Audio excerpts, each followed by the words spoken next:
Voltamos a apresentar Inclusão e Saúde. Voltamos com o Inclusão e Saúde. E agora para falar sobre cirurgia plástica, sobretudo cirurgia de mama. Quem conversa com a gente é a cirurgiã plástica Lívia Dantas. Bem-vinda ao nosso programa, doutora. Tudo bem?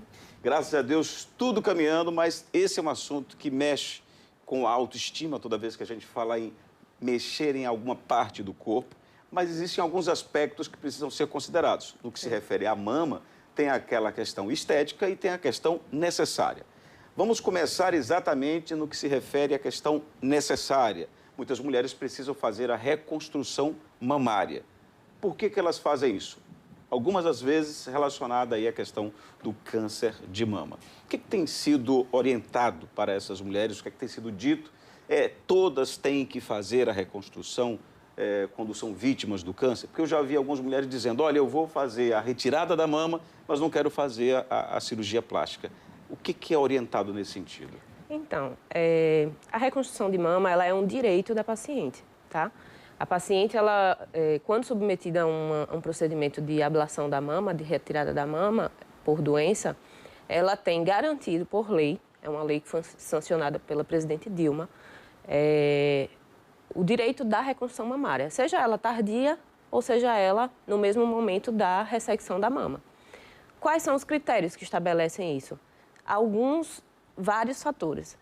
Dentre eles, se a paciente tem condição de ser submetida a um procedimento maior, já que só a retirada da mama é um procedimento de aproximadamente 2 horas, e a retirada da mama mais a reconstrução dobraria ou até mais tempo daria para esse procedimento cirúrgico. Então ela poderia fazer em outro momento, se for o caso, exato. Dependendo da situação.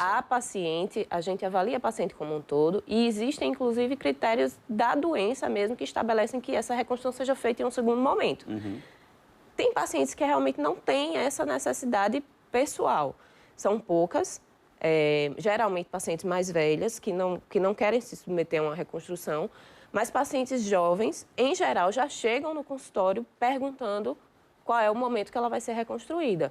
E isso foi estabelecido por lei, por quê? Porque se percebeu que durante a recuperação da paciente, quando ela era reconstruída de imediato, juntamente com a ressecção da mama, ela evoluía melhor, porque o psicológico dela interferia nisso. Sim. Então, isso acabou sendo estabelecido como uma lei por causa disso, porque as mulheres têm garantido o seu direito de ser reconstruídas e elas têm, por esse direito garantido, um melhor restabelecimento da própria doença. Na prática, a gente volta de novo à história da autoestima. Quer dizer, a mulher se sente mais motivada, né, para a vida, em função de tudo que passou. Então,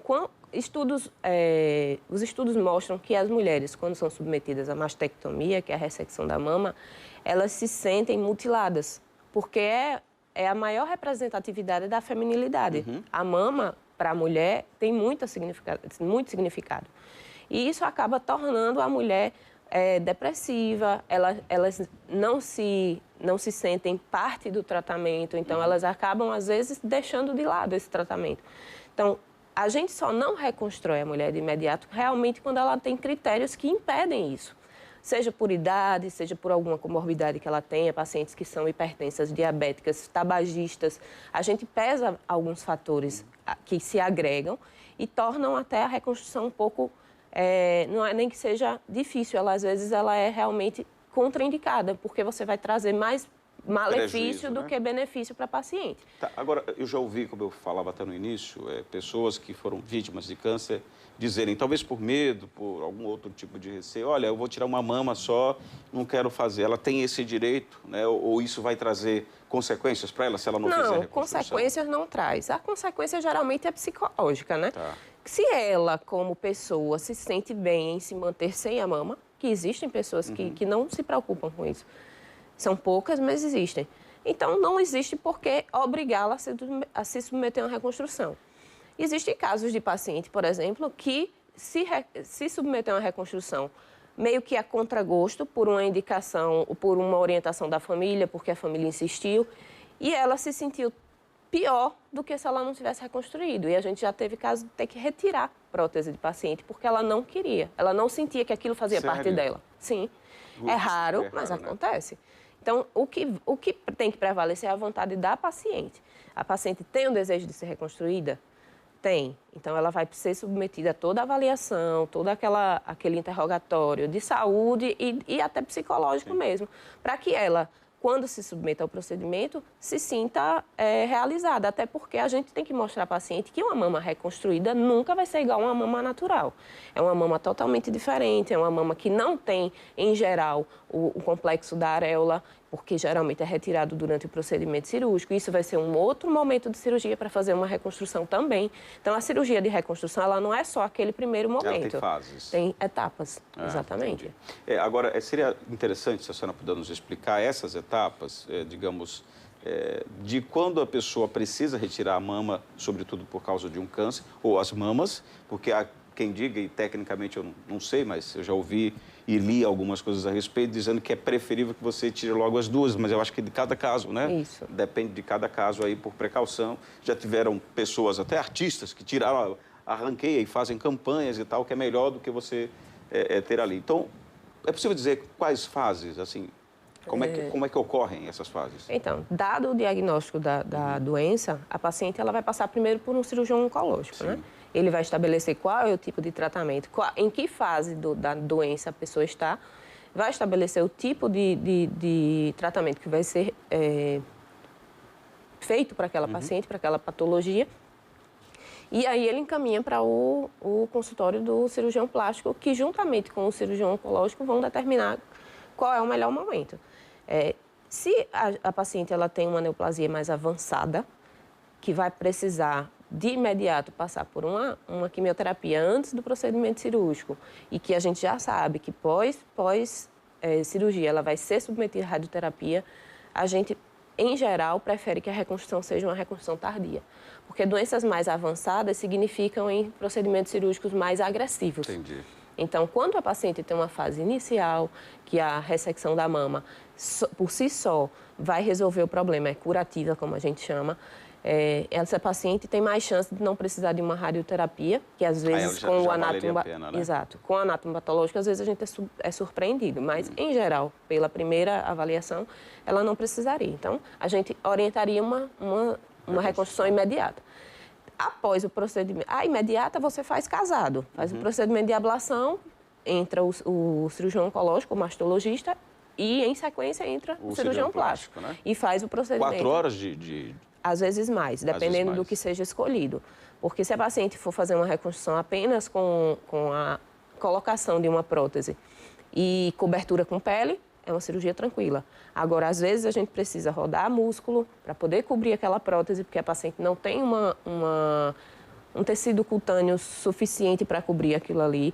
E, às vezes, a gente precisa fazer cirurgias até da região abdominal para poder transpor e cobrir. Então, são cirurgias grandes. Ou seja, tirar músculo de uma parte do corpo para colocar na mama. Então, são procedimentos complexos que demoram, às vezes, até 8 horas de cirurgia. Bom, a gente falou de questões necessárias, correndo contra o tempo, porque o assunto é muito amplo, mas assim...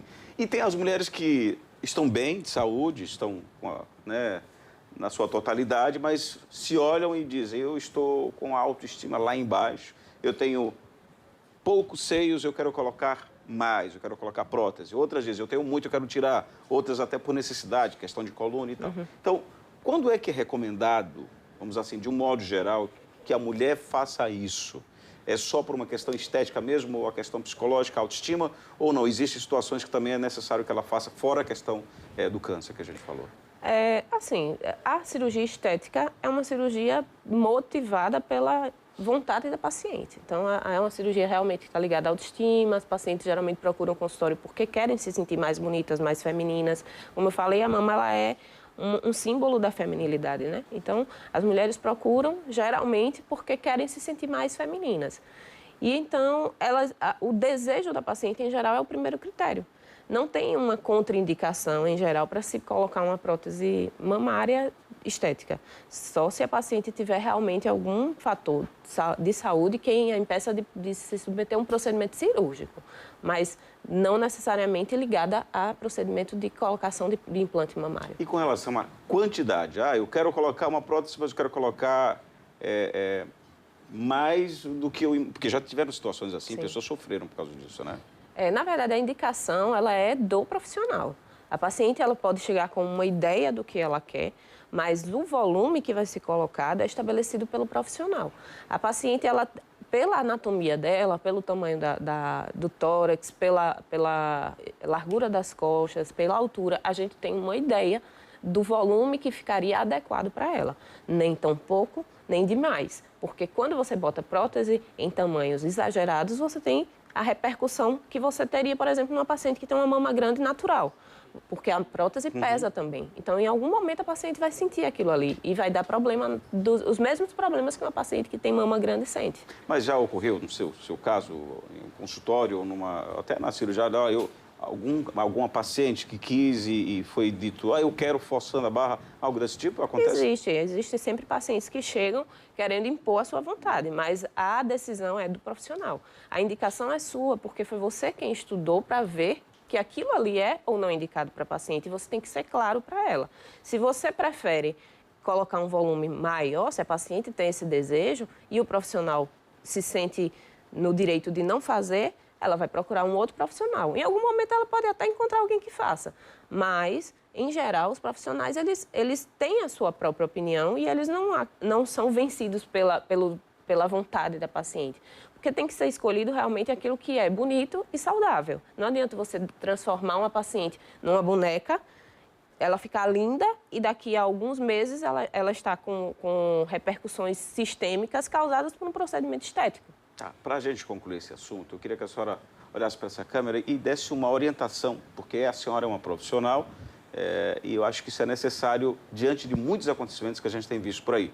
O risco, essa relação custo-benefício. Algumas pessoas procuram fazer procedimentos semelhantes à cirurgia plástica ou até à própria cirurgia com profissionais que são de áreas afins, mas não são devidamente habilitados. Agora eu lhe pergunto, quais são os riscos, considerando essa balança que a gente tem no aspecto saúde e estética?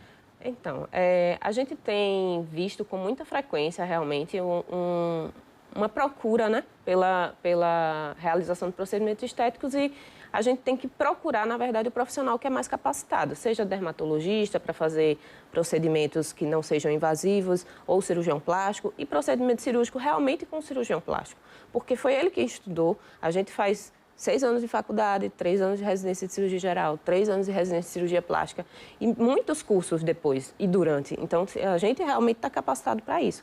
E as pessoas têm tido repercussões muito negativas de procedimentos estéticos que são feitos em garagens, em salões de beleza. Olha o risco, Então, assim, e quem pega a complicação é o cirurgião.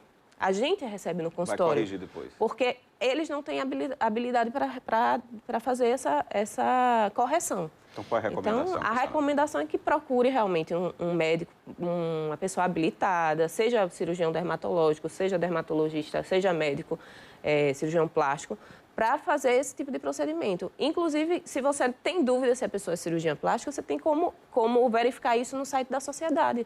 Você tem como buscar o cirurgião plástico no site da sociedade e ver se ele é reconhecido pela sociedade como cirurgião plástico. Você tem como garantir que está diante de um profissional. Bom, a dica está dada e a gente traz aqui a informação segura para você não ter nenhum tipo de dúvida.